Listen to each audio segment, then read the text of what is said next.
Good afternoon. It's Roger Gilbert here on behalf of International Aquafeed, and I'm attending the WAS, World Aquaculture Society's event here in San Diego, California. I'm in the company of Tom Wedegaertner, who is going to tell us a little bit about Cottonseed Incorporated and its research over recent years, etc. But before we get started on that, Tom, welcome. Thank you, Roger. Yeah, it's good to have you here, stop by our stand. Yes. But I understand that you're nearing retirement. Yes, after 41 years of working in the cottonseed industry, I think it's time to turn it over to the younger crowd and let them take the ball and run with it. Yeah, that's very decent of you, but your knowledge and expertise over that period of time, that's going to be a bit of a loss to the Cottonseed Incorporated and cottonseed farmers everywhere. Well, yeah, hopefully I've learned a lot over 41 years, and I've made a pretty good contribution to the cottonseed industry and helped to move it forward, I hope. Yeah, and Cottonseed Incorporated, what are you doing at an aquaculture event? That's my first question, but more importantly, if you can sort of tell us a bit about your recent work that you've been focusing on as it applies to aquaculture.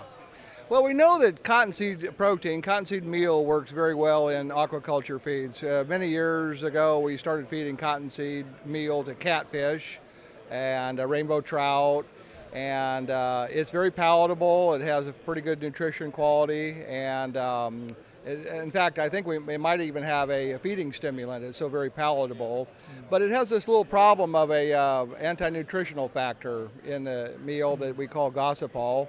And so we've been working for the last 20 years or so trying to use biotechnology to block the production of that anti-nutritional factor, and we have done that. We've completed that work, and sure enough, once you get rid of that compound in cottonseed protein, it just works very well in just everywhere we've tried it. We fed it to shrimp and pompano and black sea bass and flounder, and they perform very well. It's got a little bit lower lysine on it, but synthetic lysine is easy to come by, and so with a little additional lysine, it just does a very good job of replacing 2/3, 3/4, and in some cases all of the fish meal in a aquaculture diet.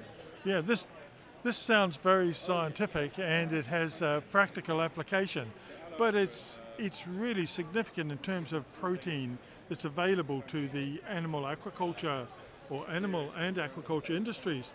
Can you explain a little bit about how the potential of it? Well, that's an important point, Roger.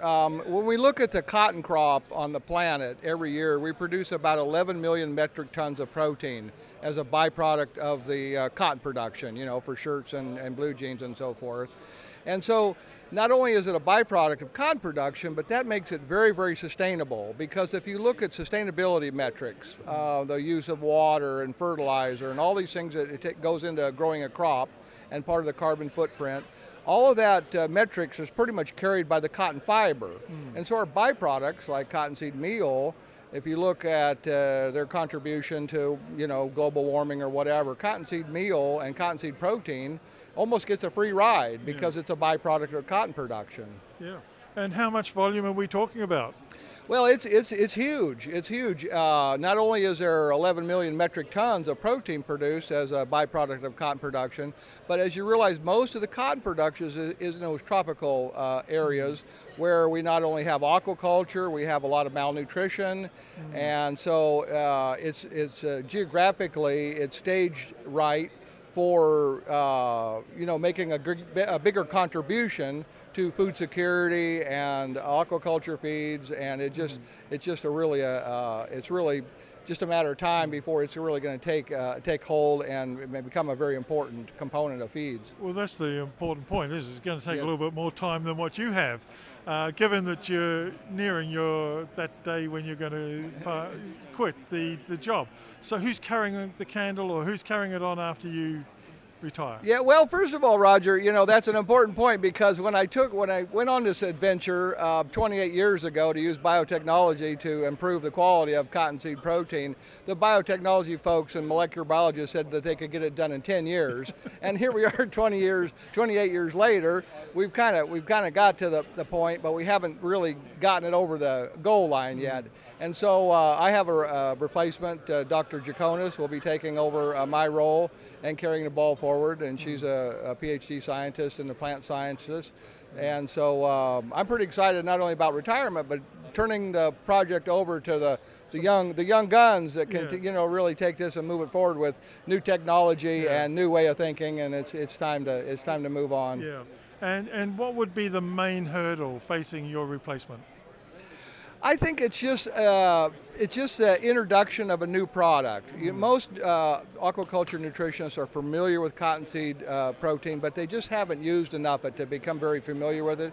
So once we get the product available, then there's going to be a real education process so that the aquaculture nutritionist will feel comfortable putting cottonseed protein into their diets and not worry about unintended consequences and that sort of thing. And one final question.